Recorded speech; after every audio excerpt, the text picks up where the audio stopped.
République démocratique du Congo. Après avoir célébré la messe de ce premier dimanche de Carême, après avoir médité l'Évangile, je me permets de venir vers vous avec une préoccupation que je porte depuis longtemps.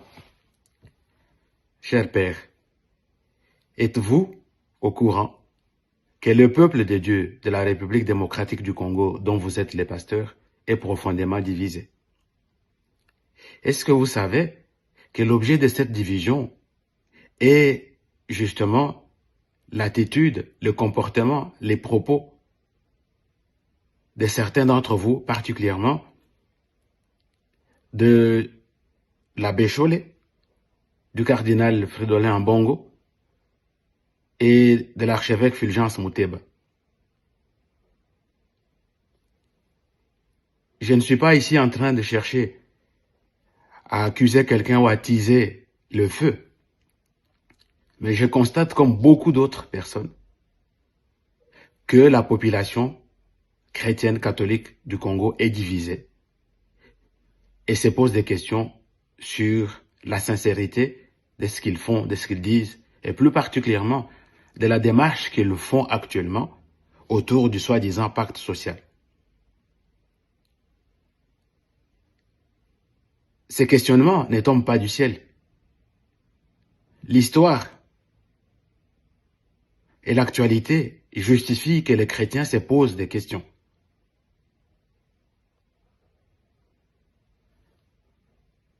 Les comportements, les propos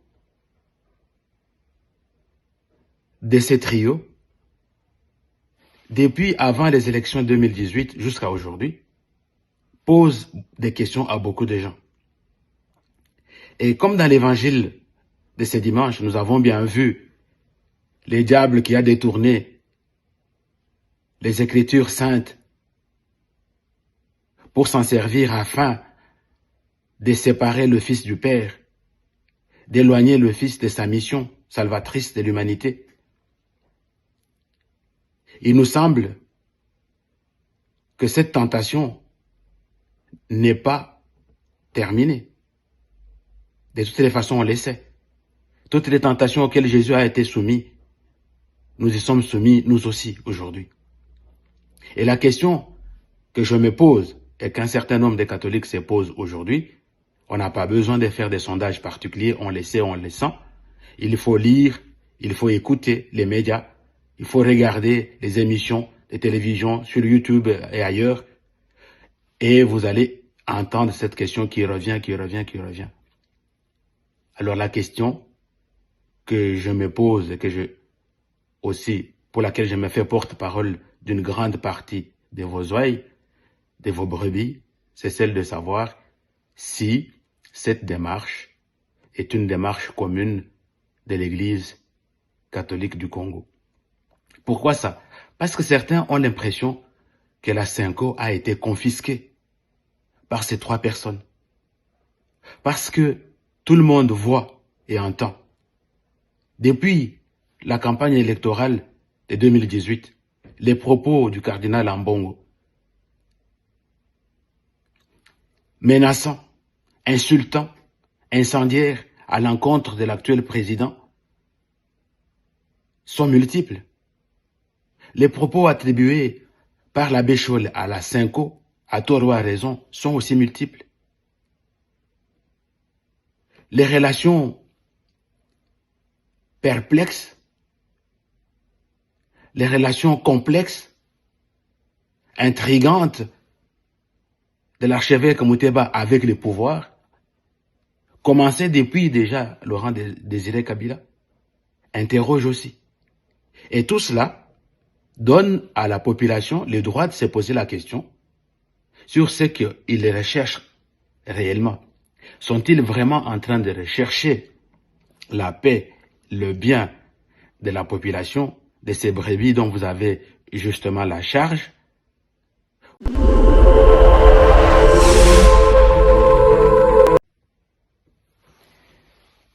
Leurs excellences, chers pères évêques de la République démocratique du Congo, Après avoir célébré la messe de ce premier dimanche de Carême, après avoir médité l'Évangile, je me permets de venir vers vous avec une préoccupation que je porte depuis longtemps.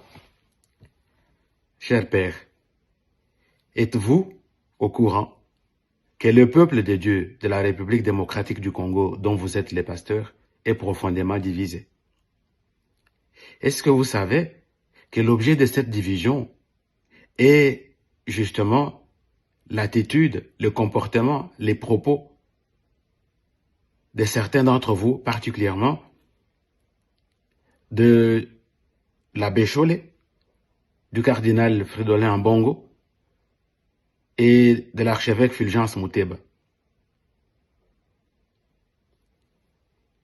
Je ne suis pas ici en train de chercher à accuser quelqu'un ou à attiser le feu, mais je constate, comme beaucoup d'autres personnes, que la population chrétienne catholique du Congo est divisée et se pose des questions sur la sincérité de ce qu'ils font, de ce qu'ils disent, et plus particulièrement de la démarche qu'ils font actuellement autour du soi-disant pacte social.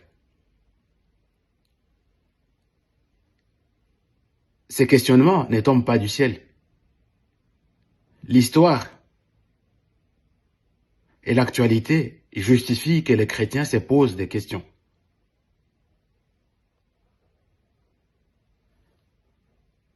Les comportements, les propos de ces trios, depuis avant les élections 2018 jusqu'à aujourd'hui, posent des questions à beaucoup de gens. Et comme dans l'évangile de ce dimanche, nous avons bien vu le diable qui a détourné les Écritures saintes pour s'en servir afin de séparer le Fils du Père, d'éloigner le Fils de sa mission salvatrice de l'humanité. Il nous semble que cette tentation n'est pas terminée. De toutes les façons, on le sait. Toutes les tentations auxquelles Jésus a été soumis, nous y sommes soumis nous aussi aujourd'hui. Et la question que je me pose et qu'un certain nombre de catholiques se posent aujourd'hui, on n'a pas besoin de faire des sondages particuliers, on le sait, on le sent. Il faut lire, il faut écouter les médias, il faut regarder les émissions de télévision sur YouTube et ailleurs, et vous allez entendre cette question qui revient.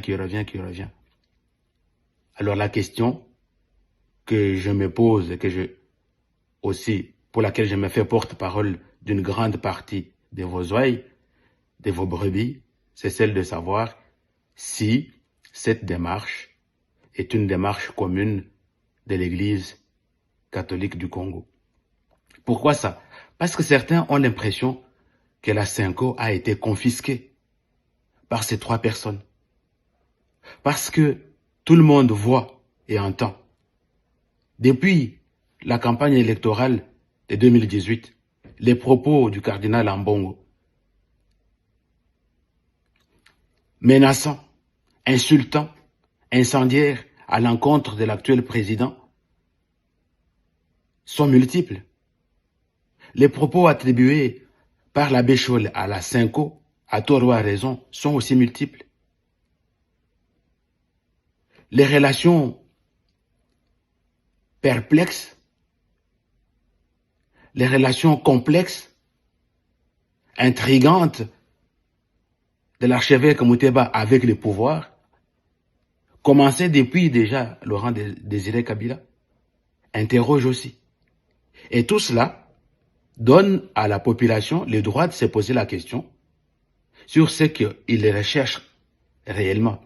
Sont-ils vraiment en train de rechercher la paix, le bien de la population, de ces brebis dont vous avez justement la charge, ou bien sont-ils en train de détourner les messages chrétiens, d'utiliser leur statut pour servir des intérêts de quelques politiciens que tout le monde d'ailleurs sait identifier aujourd'hui?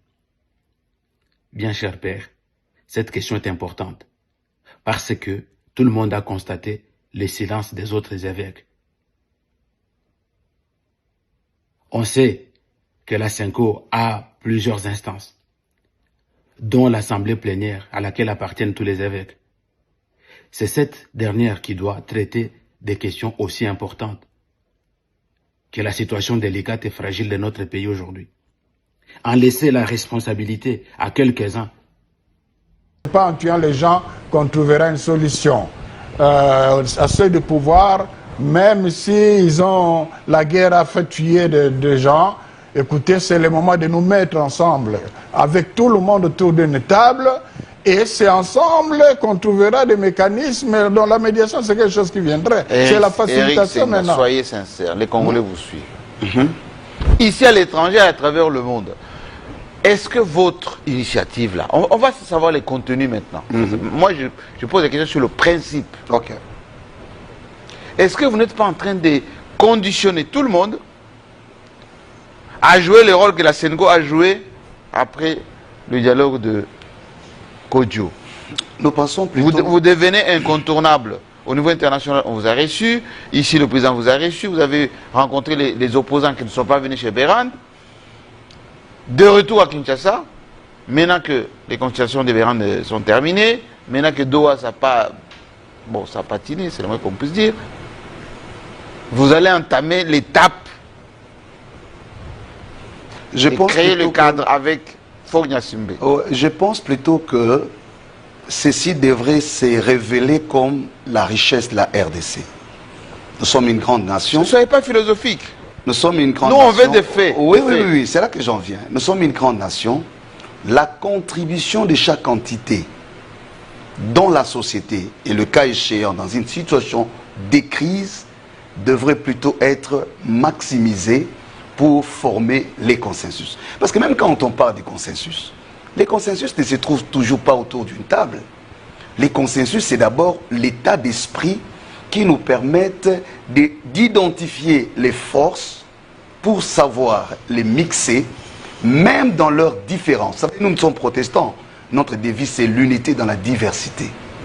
La diversité qui fait qu'aujourd'hui, la contribution des églises, si les églises ont la capacité ou la possibilité d'approcher Jean-Marie Kassamba et d'avoir un dialogue ou une discussion sincère, et qu'elles ont encore la même capacité d'arriver à Goma, à Kigali, ça devrait plutôt contribuer aux efforts collectifs de ces processus de paix.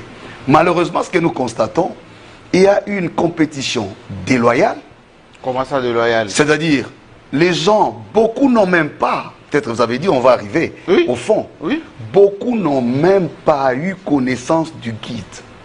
Quand ils parlent de l'initiative, il suffit de regarder seulement la tête, donc nous sommes dans la subjectivation, on dit c'est qui?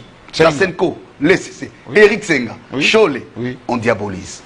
Les stéréotypes qu'on développe, la stigmatisation qu'on développe ne sont pas de nature à aider le pays à aller de la France. Je pose ma question autrement, s'il vous plaît. S'il vous plaît. Quand vous êtes parti voir le président Tshisekedi, il vous a dit d'élargir. Oui. Vous n'avez pas pris contact avec vos collègues. Simé, Église des Réveils, les Kankenza, tous ces gens-là. Vous êtes partis, été reçus par des chefs d'État, etc. Jusqu'à l'Élysée avec Macron. Lui, il les a reçus. À l'issue de leur entretien, ils étaient très durs avec vous. Et pour preuve, quand 15 dit, il aurait, j'ai mis au conditionnel là, avec les codes numériques maintenant, les codes numériques, dit qu'il a entendu dire qu'il y avait une réunion, peut-être qu'il avait participé, pas participé, ça, c'est pas un problème, que vous avez lâché une phrase qui fait mouche aujourd'hui, ou qui fait froid dans le dos. Tout ce que vous faites, c'est pour préparer celui qui va remplacer Félix Tshisekedi, qui est sous mandat. Il reste encore 2 ou 3 ans. Et pour changer le pacte républicain issu des Sun City. Mais c'est grave. C'est pour ça que les Kangenza disent, vous, Église de l'étranger, je mets entre guillemets, Vous êtes des fouteurs de merde. D'abord, merci. Il faut avouer que nous avons approché nos frères d'autres confessions religieuses.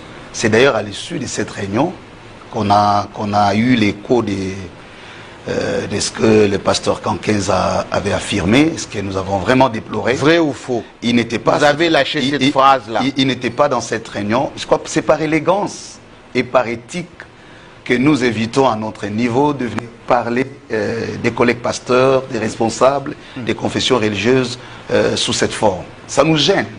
Mais il faut avouer qu'il n'avait pas été à cette réunion. Il n'était pas? Les deux. Non, non, non, non. Il n'a jamais été là. Parce que quand vous parlez de la plateforme des confessions religieuses, ce sont les leaders des corporations religieuses. Pour le cas des églises des réveils dans laquelle il appartient, c'est l'archevêque Ejiba qui représente. Oui. Donc il ne peut pas être à la fois au même là où l'archevêque Ejiba est. Donc ça c'est une parenthèse. Maintenant dans les fonds, il n'a jamais été dit dans ces termes que l'initiative viserait le départ ou bien faire les lits. Nous avons, quand nous allons arriver dans les fonds, nous allons y revenir. On va commencer au fond. Voilà. Bientôt là. Mais l'approche que nous avons utilisée, d'un côté, recule la lecture au niveau des 30 dernières années.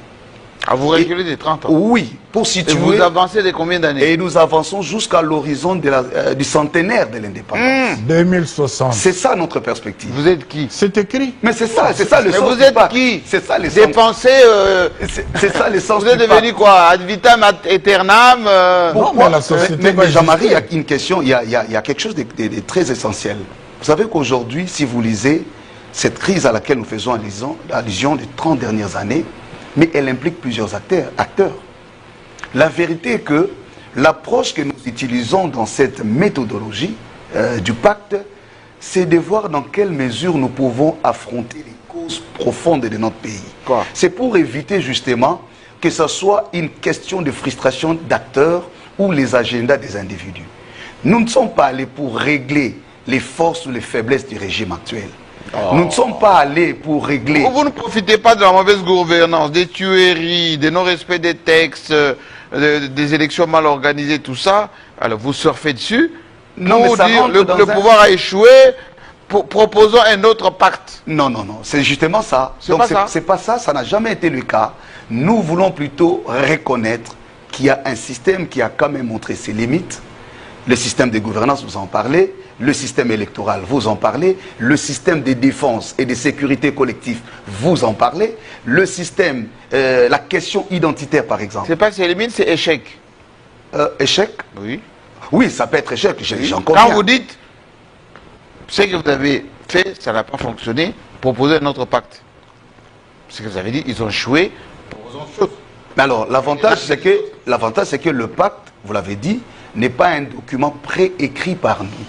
Nous avons fait une proposition en termes de postulats, en termes des... Joseph Kabila a dit que lui va venir par la partie orientale, mais il est toujours à l'étranger pour le moment.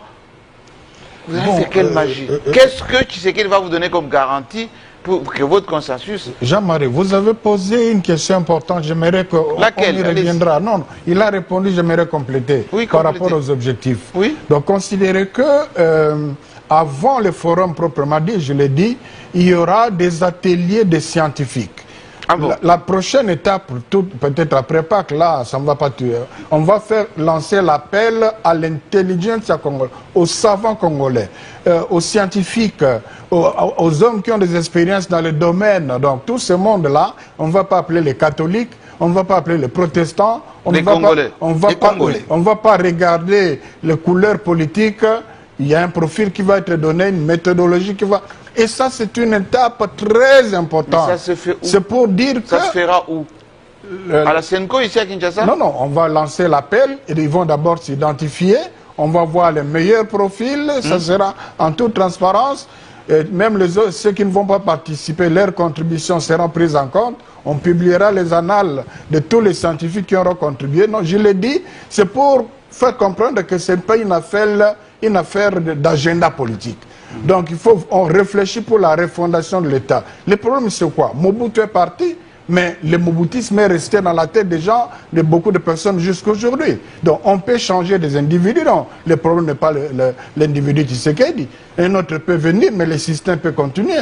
Je me souviens de ce que les évêques ont écrit une fois, que tous les systèmes de gouvernance qui se sont succédés, hein, ils n'ont pas parlé de Tshisekedi, tous les systèmes de gouvernance qui se sont succédés n'ont pas réussi à mettre le peuple congolais au centre de leurs préoccupations. Je cite de mémoire les évêques Lasenko. Et voilà, justement, donc, et nous, comme Église, nous n'avons pas ces compétences-là pour...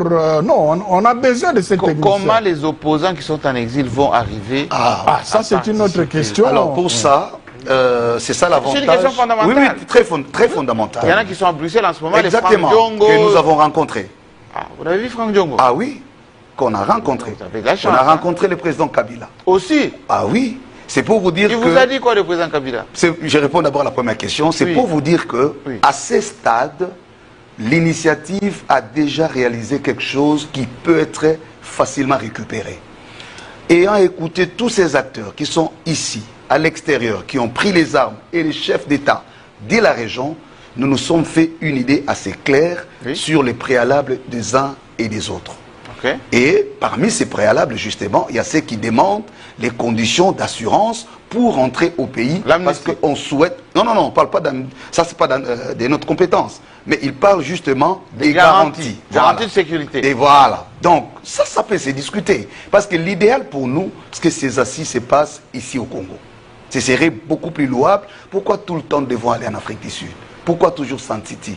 Pourquoi demain, ça sera quoi? Mais ils seront protégés par qui? Ce sont là les garanties.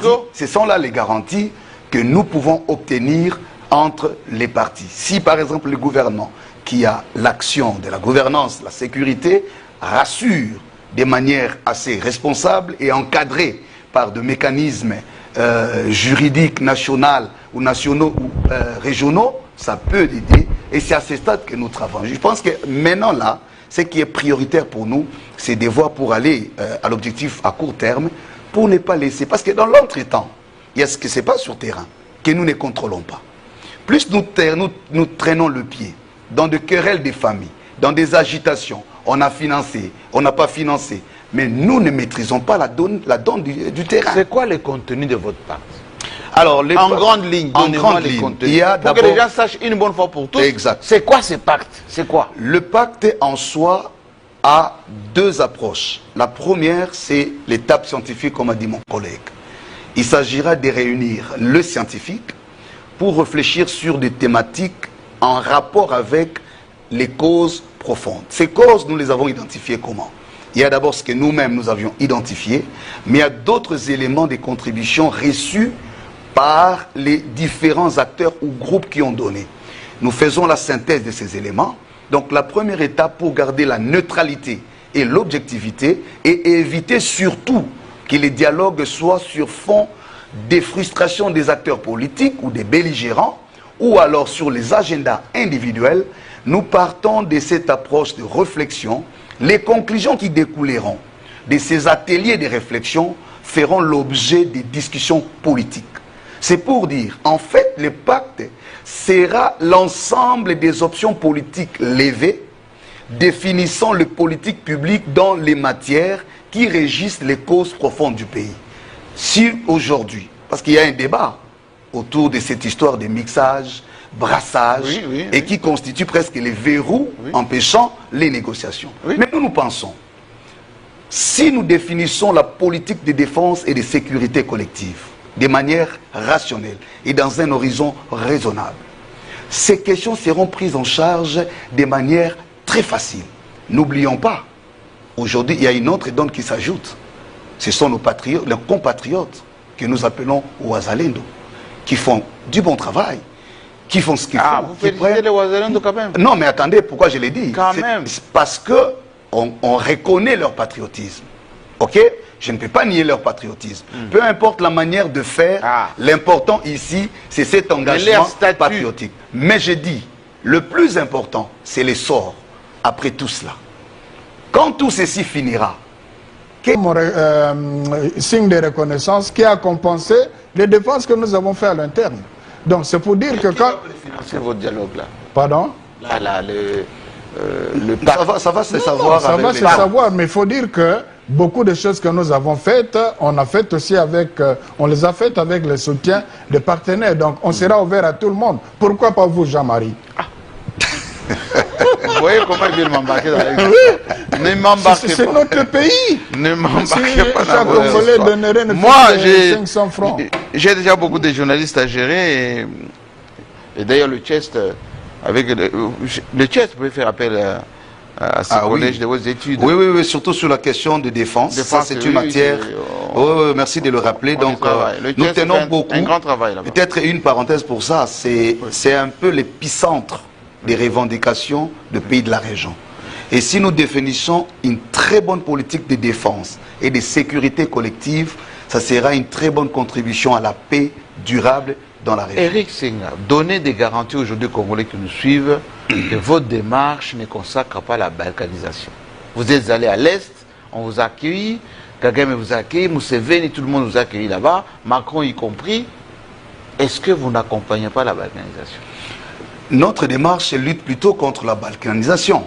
Vous savez, au-delà de tout ce qu'on peut dire, mais le fait pour nous d'arriver à Goma était aussi de confirmer que Goma demeure une partie du Congo. Il y a une symbolique derrière cela. Parce qu'il ne faut pas aujourd'hui... Vous êtes allé sans inquiétude. Tout le monde a peur d'aller à Goma. Oui, c'est ça les pasteurs, justement. C'est ça leur vocation. Et bon, ils vont prier avant, ils vont se faire accompagner par le Saint-Esprit. Mais la vérité est que notre présence à Goma signifiait aussi que nous avons des églises qui fonctionnent jusqu'aujourd'hui. Et donc ces églises nous aident à faire le monitoring hebdomadaire de la situation sur place. Ce sont nos structures, nos hôpitaux, nos morgues qui accompagnent ces situations humanitaires. Ce sont nos chargés de justice-paix qui sont au chevet de beaucoup de cas. C'est pour vous dire, même dans le cas d'espèces, nos églises restent les seules instances qui continuent à opérer à Goma en faveur des populations. Et pour enchérir en réponse à votre question, nous avons explicitement posé cette question et à Goma et à Kigali. Parce qu'ils devaient comprendre que... Non, la question de la balkanisation, parce que pour nous, c'est une ligne rouge. Je crois que si vous relisez la littérature de la SENCO, c'est clair, noir sur blanc, oui au dialogue, oui aux négociations, mais dans le respect de deux fondamentaux, l'intégrité territoriale et la souveraineté nationale. Et ça ne changera pas. Est-ce que vous pouvez dire la même chose? Oui au deuxième mandat qui doit aller jusqu'au bout de Félix Tshisekedi, oui, vous ne changez pas l'ordre institutionnel établi. Nos deux églises, et ça nous avons dit partout où nous sommes passés, nous ne nous engageons pas à renverser l'ordre constitutionnel.